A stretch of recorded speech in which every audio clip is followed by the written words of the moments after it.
Hi, I'm Kelly O'Donnell, and I have a theory that our Gregorian calendar is separating us from the nature cycle. It was developed 200 years ago in a time that we thought the world was flat.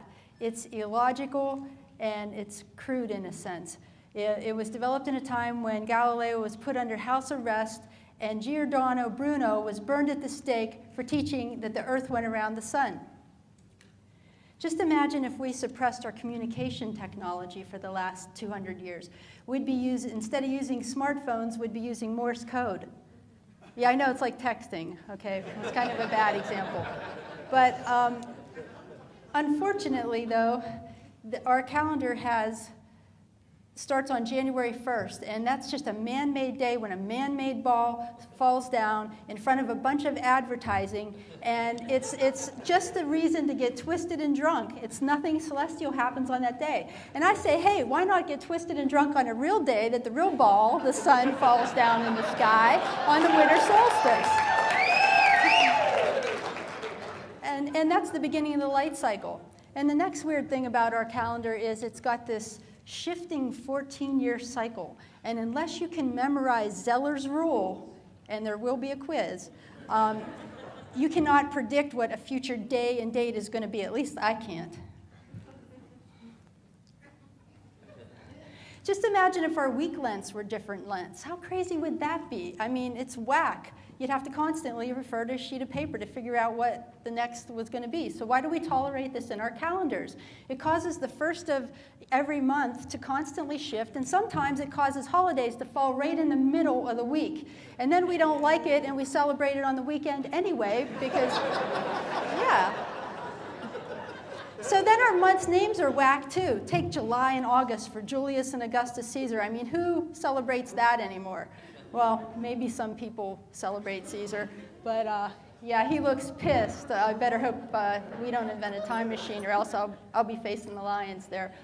But our other calendar names of the months are crazy too. Take the Latin meaning of September means 7th, Oct means 8 like octopus, and November means 9th, December's 10th, but think, there are 9th, 10th, 11th, 12th month. It just doesn't make sense. It's whack. So what if we had calendars that the months actually inspired us, where January was vision, it's cut off, oh, it's cut off on that one, okay.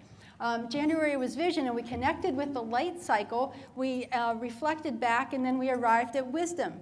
A calendar like that could be easy to get into rhythm with, because each month would be exactly 30 days. No more of this referring to calendars. And then we could have world holidays, just imagine that, where the whole world would celebrate together the seasonal turning points. And the best part about that, it's a 4-day work week. Yeah.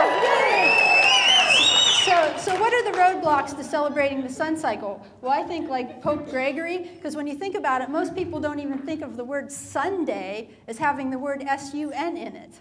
And I think that some religions don't want you to connect with nature because they think if you see nature in God, it'll undermine their authority. And I say, didn't God create nature? Why can't we mesh these two and celebrate nature? Because look at our society. And calendar printers wouldn't like this kind of calendar reform, because year after year after year, they wanted to cut down trees, throw them in the landfill.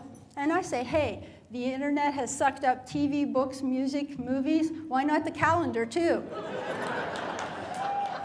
And computer programmers wouldn't like it either. Think of all the work that they would have to do to rewrite all this code.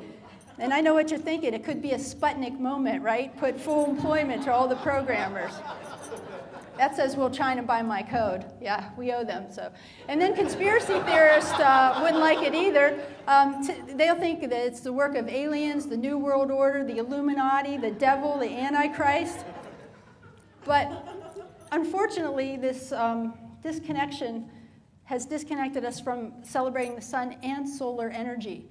Just think if we had been building every house for the last 200 years with its roof aligned to the right direction, with windows all on the south side of our houses.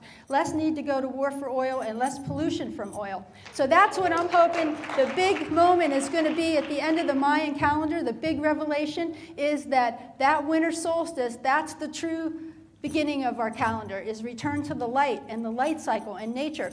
And even if we can't reform the calendar, there's nothing that can stop us from getting out there and starting to celebrate these natural turning points But you know what? They're still going to fall right into the middle of the week, and we won't want to celebrate them, and we'll move them to the weekend. So I say conscious revolution, calendar reform, Aquarian calendar reform. And our next